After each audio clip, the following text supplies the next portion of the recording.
আলাদা একটা টান থাকতো, যেটা এখনকার জেনারেশন পোলাপানের মধ্যে নাই। এখন মানুষের তো ফেসবুকে আমি মেসেজ দিয়ে বলবো না যে আমি আপনাকে ভালোবাসি। আমি জানি যে আমার পার্টনার এই জিনিসটা করলে রাগ করবে, তাকে আমি হারায় ফেলবো। 26 এর প্রেম ভালো না 19 এর? 90s এর। কেন? কারণ তখন না মানে হচ্ছে কি মানে রিলেশনটা খুব সুন্দর ছিল, মানুষ মানে একটু দেখার ব্যাপার আছে না, যে হ্যাঁ দেখলেই হচ্ছে কি ইমপ্রেস হয়ে যেত, বা হচ্ছে আলাদা একটা টান থাকতো, যেটা এখনকার জেনারেশন পোলাপানের মধ্যে নাই। মানে ভালোবাসা আছে ঠিক আছে, বাট ওরা হচ্ছে এখনকার জেনারেশন অনুযায়ী চিন্তা করে, তো ওরা আর কি ওইরকম ভাবে নিতে পারে না জিনিসগুলো, যে কেন আমরা এখন আপডেট হয়ে গেছি, মডেল হয়ে গেছে, এটা সেটা।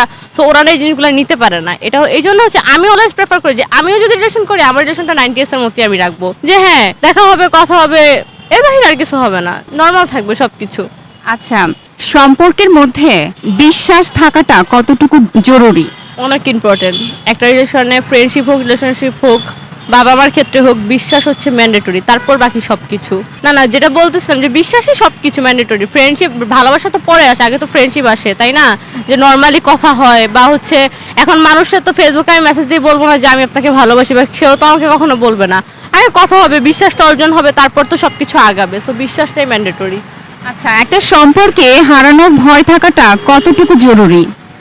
অনেকটাই জরুরি। যখন হারানোর ভয়টা থাকে তখন মানুষ মানে একটা খারাপ কিছু করা থেকে না বিরত থাকে, যে হ্যাঁ আমি জানি যে আমার পার্টনার এই জিনিসটা করলে রাগ করবে, তাকে আমি হারায় ফেলবো। সো এই জিনিসটা খুবই দরকার, মানে অনেকটাই জরুরি এই জিনিসটা, যে হারানোর ভয়টা থাকবে আমার। তো ওই হিসেবে কি ওই ছেলেটা হোক মেয়েটা হোক ভালো হয়ে যাবে, যে আমি খারাপ কাজটা করবো না, থাক আমার পার্টনার রাগ করবে বা তাকে আমি হারায় ফেলবো। সো এটাই ইম্পর্টেন্ট অনেক।